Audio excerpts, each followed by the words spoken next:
15 minutes after 7 now.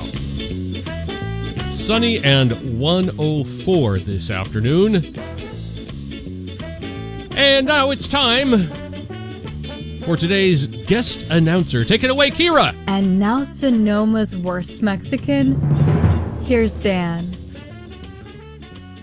Kira, great job. Thank you so much. I'm honored. There's a bunch of things on the call-up prep board today, Sean. Let's start with the Monday Chicago shooting report. It was extended. The report was extended by Wednesday night into last night. 103 shot, 19 killed. It was a huge weekend. It's so bad that Mayor Brandon Johnson, who's a left-wing nutcase and an idiot, and his police chief, Larry Snelling, I know nothing about this person, they're going to hold a press conference later today and say absolutely nothing.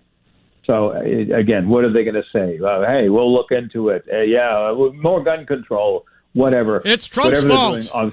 It's just whatever they're doing, obviously, it isn't working. But that's a huge number, 103 shots, 19 killed. That's amazing. And the Democrat Party will be there next month, proudly hosting their convention. So, but before we get back to the Democrats, PG&E is back on my call-up prep board. They announced some shutoffs last week in the North Bay, and what they're not reporting, and the media's not reporting, is there's all kinds of rolling blackouts in this heat wave throughout the state.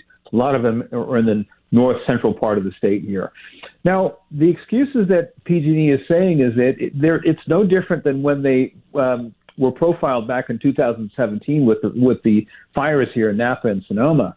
They are de-energizing or shutting down their power so that branches and all that don't fall on their equipment, and they're trying to prevent any. They're being proactive with their fires. Now, Sean, you and I, we work with tools and all that. If something falls on your equipment, that's kind of a broad statement. What exactly does that mean? Is it landing on their what do you call that? Unfiltered, not unfiltered. Their wires are just still exposed. It's a live wire. It's not insulated whatsoever. They're uninsulated. So after 7 years and hundreds of billions of dollars that you and myself and everyone in the state has been paying into PG&E and all that, what has changed? Absolutely nothing. Nothing has changed in 7 years. Newsom and before him, Jerry Brown, they didn't do anything and I'm not blaming PG&E so much. I'm blaming the California Public Utilities Commission. That is the most arrogant branch of government in the state of California. It answers to one person and one person only, and that's Gavin Newsom, who's done absolutely nothing. He has allowed this to happen. He's allowed all those hundreds of billions of dollars to go to where we knew it would go in the first place, all the lawsuits. The lawsuits, again, we had ambulance-chasing lawyers coming from across the country, making a beeline here to Sonoma and Napa County, and they're still here, and they're still pilfering money, and we're paying for it. And now we're still having power shortages, not an increase of power, and again, there's no answers, nothing from the media, nothing from Newsom, and again, it's beyond an outrage, and it's frustrating because it seems like there is nothing you can do about it. It is frustrating, Dan, because it really does seem that way. It seems like there's not much we can do. Although I'm expecting we'll probably hear something about it in the California Globe. That's about the only place we'll hear about it. Hey, that's the only source of truth here. Now, let's get to the Democrats here. I'm not right about everything, but I was right about two things about Joe Biden. One, he would use his son as a political weapon. People said, "Oh, Dan, come on, he wouldn't do that." I said, "Yes, he did, and he has, and he continues to do that." And the second thing I was right about was that he's not going to go away by himself. He's not going to resign. Phil Count and I used to go round and round with. He would say that Biden's a loyal soldier. Yeah, the guy who's now selling comic books. But I said no. Biden is stuck like a tick. He's not going. He's dug in. He doesn't want to go. And again, even Stephanopoulos, that absolute putz, was trying to get him to resign. He's not doing it.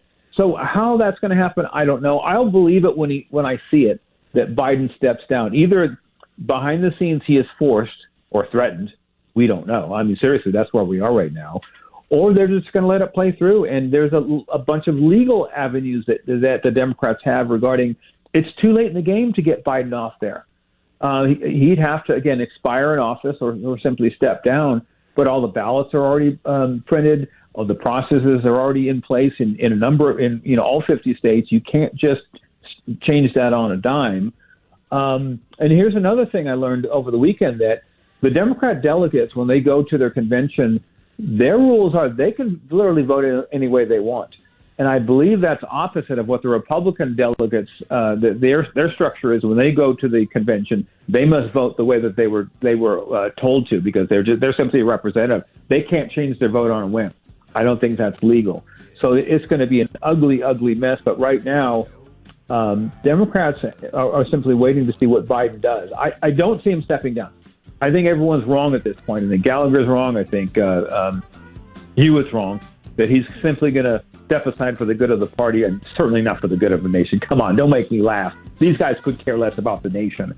Biden is going to stay there until he expires. Which, it may happen, but I don't think so. So I think it's going to be Biden in November. All right, Dan, I am up against the clock. You, as always, are a fine American. And the worst Mexican possible, and thank you for those introductions. Always a pleasure. It is 7:21. Come